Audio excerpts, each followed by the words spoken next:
তৃণমূল সরকার করবে, শুভেন্দু অধিকারী নন্দীগ্রাম থেকেও হারবেন এবং ভবানীপুর হারবেন তো বটেই, শুধুমাত্র সস্তা প্রচারের জন্য দাঁড়িয়েছেন, কয়েকদিন খবরে ভেসে থাকার জন্য।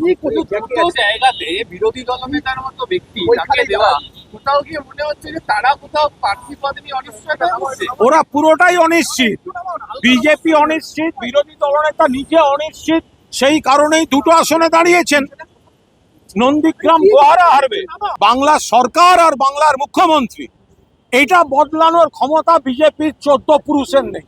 মমতা বন্দ্যোপাধ্যায়ের প্রতিষ্ঠিত মন্দিরে জগন্নাথ দেবকে প্রণাম করার জন্য প্রভু জগন্নাথ দেবের আশীর্বাদে দিলীপ ঘোষ তার সিট ফিরে পেয়েছে। সিপিএম হারার জন্য কাকে কোথায় পাঠাবে সেটা তাদের ব্যাপার, কারণ সিপিএম এর তো একটা টেনশন নেই, জেতার টেনশন নেই। তো সিপিএম এর যখন জেতার টেনশন নেই, এবার হারতে ওরা কোথায় কাকে কি এক্সপেরিমেন্ট করবে।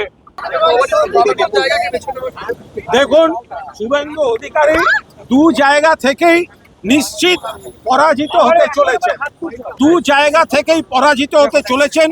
নন্দীগ্রাম থেকে নিশ্চিত পরাজয় জেনে সস্তা প্রচারের জন্য, যেহেতু ভবানীপুর মুখ্যমন্ত্রীর কেন্দ্র, তার সঙ্গে নাম জড়িয়ে থাকলে কিছুদিন প্রচারে থাকা যাবে, সেই কারণে এই দুটো জায়গা থেকে দাঁড়াবার কথা।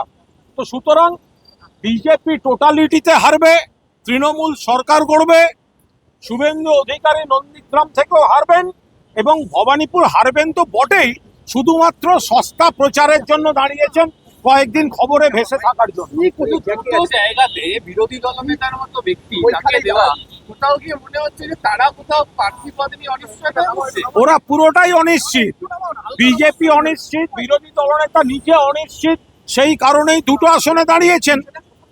নন্দীগ্রাম গোহারা হারবে, নন্দীগ্রাম।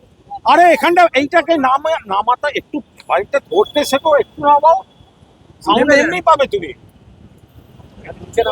এবার ওখানে হচ্ছে শুভেন্দু অধিকারী নন্দীগ্রামেও হারবেন এবং তার সঙ্গে সঙ্গে ভবানীপুরেও হারবেন, কিন্তু নন্দীগ্রামের হারটা বুঝে যাওয়ার পর শুধুমাত্র কয়েকদিন ভবানীপুরে থাকলে একটু প্রচারে ভেসে থাকা যাবে, সেই কারণে ভবানীপুরে আছেন। গোটা বিজেপির ব্যাপারটাই তো হচ্ছে একটা অনিশ্চিত। আর সব থেকে বড় কথা, টোটালিটিতে তারা যে হারছে সেইটা কিন্তু স্পষ্ট হয়ে গেছে।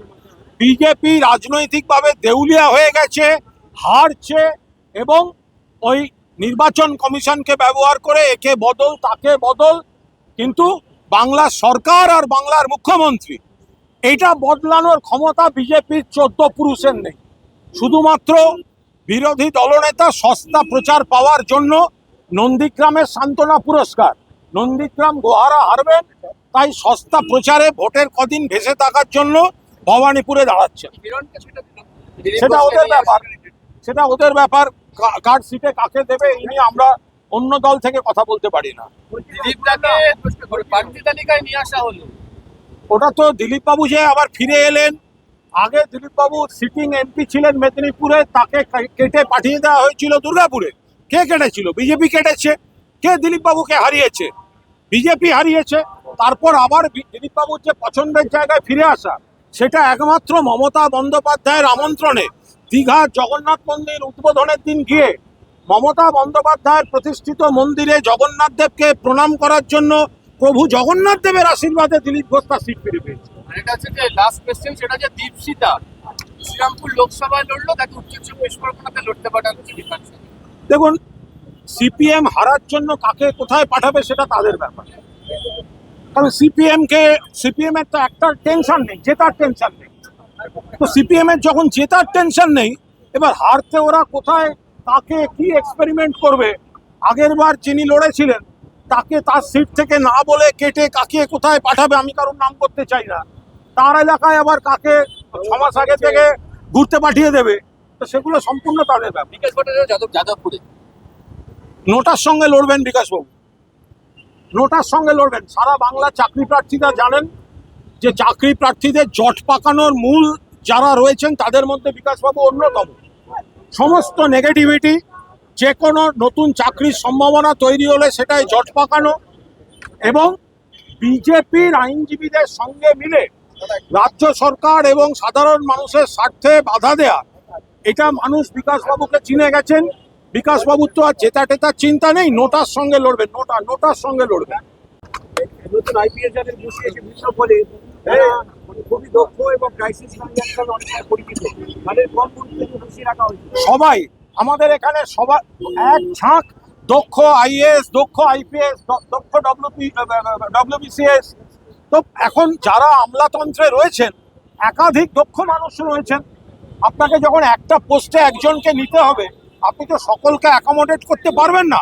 ফলে এই পলিটিক্সটা, এগুলো সস্তা পলিটিক্সের কথা বিজেপি বরং উত্তর দিক। যে রাজ্যে বিজেপি ক্ষমতায় নেই, ভোট এলে সেখানে সবকে চেঞ্জ করতে নেমে যায়। কিন্তু উত্তরপ্রদেশ সহ যেসব রাজ্যে বিজেপি ক্ষমতায়, সেখানে ভোটের আগে ডিজি, চিফ সেক্রেটারি তাদের চেঞ্জ হয় না কেন? সেখানেও তো একই বিষয় হয়। এক ঝাঁক দক্ষ আইপিএস রয়েছেন, আইএএস রয়েছেন। আপনি যখন একজনকে বাঁচতে হচ্ছে, তার মানে এই নয় যে বাকিরা খারাপ। এই ধরনের কথাগুলো অর্থহীন। সরকারি কর্মচারীরা বলছে যে ডিএর ঘোষণা করেছেন মুখ্যমন্ত্রী, কিন্তু আমার বিজ্ঞপ্তি জারি হয়নি, ফলে সংশয় আছে। দেখুন, ওনাদের যারা এই কথাগুলো বলছেন তাদের সংশয় জীবনে কাটবে না। যারা মুখ্যমন্ত্রীর উপর আস্থা রাখেন তারা জানেন যে মুখ্যমন্ত্রী ঠিক সময় মতো, যারা এই কথায় কথায় এইগুলো বলছেন তাদের মুখ থেকে তো একবারও শুনিনি যে কেন্দ্রীয় সরকারকে বলছেন যে বকেয়া টাকাটা দিয়ে দেওয়া হোক বাংলার।